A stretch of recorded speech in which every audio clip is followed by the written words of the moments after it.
Before formally starting with Freud's theory, I am here first to introduce to all of you the man behind the study.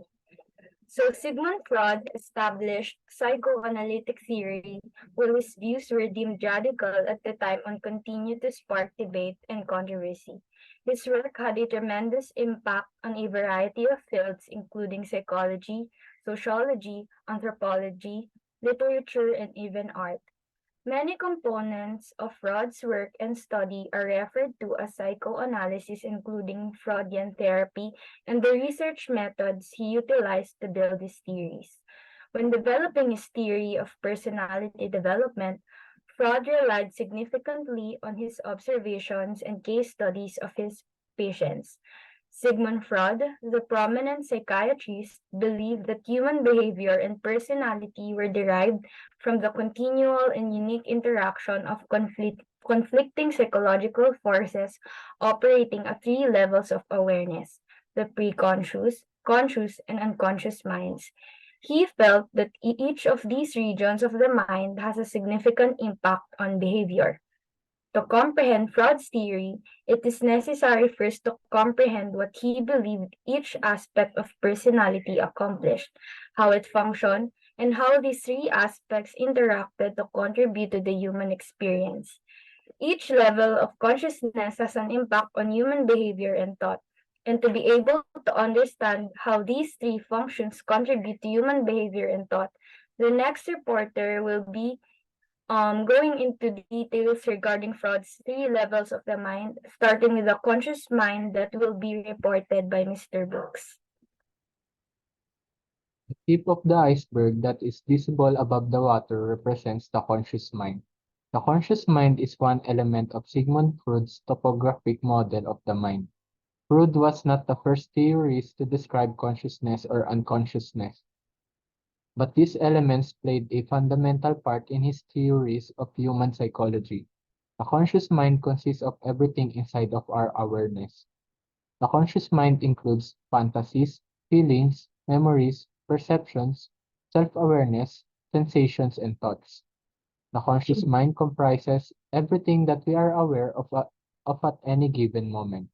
It encompasses everything we're thinking about right now, whether it's in the forefront or the back of our minds. If we are conscious of it, it is our conscious mind. There are two processes: the primary and secondary processes. The primary process is a way to discharge unacceptable urges that arise from the unconscious mind. It often involves creating a mental image to act as a substitute for acting on an unacceptable urge. The secondary processes are how the mind deals with conscious urges through delayed gratification. For example, instead of acting immediately on a thought you just had, you wait for a more appropriate time to act.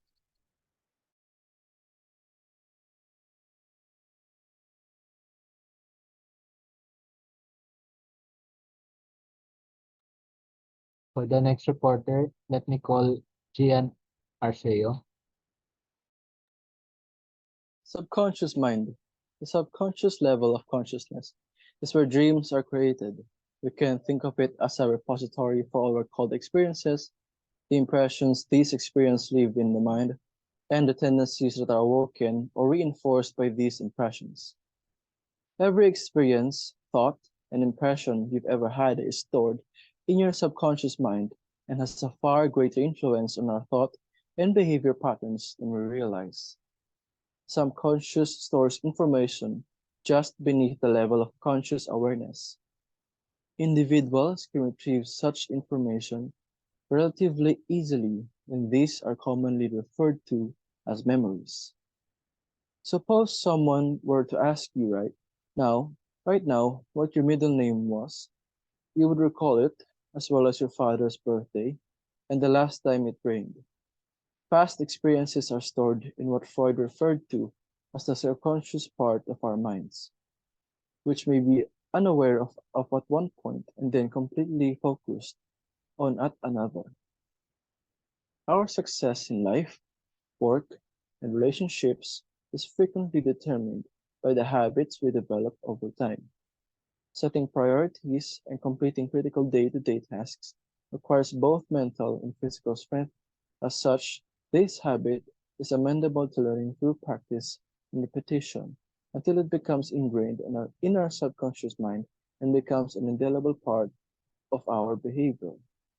In conclusion, understanding the subconscious mind's influence can empower us to make positive changes in our lives. Thank you for your attention. The unconscious mind. Sigmund Freud's theory of the unconscious mind is a cornerstone of psychoanalysis and had a profound impact on the field of psychology.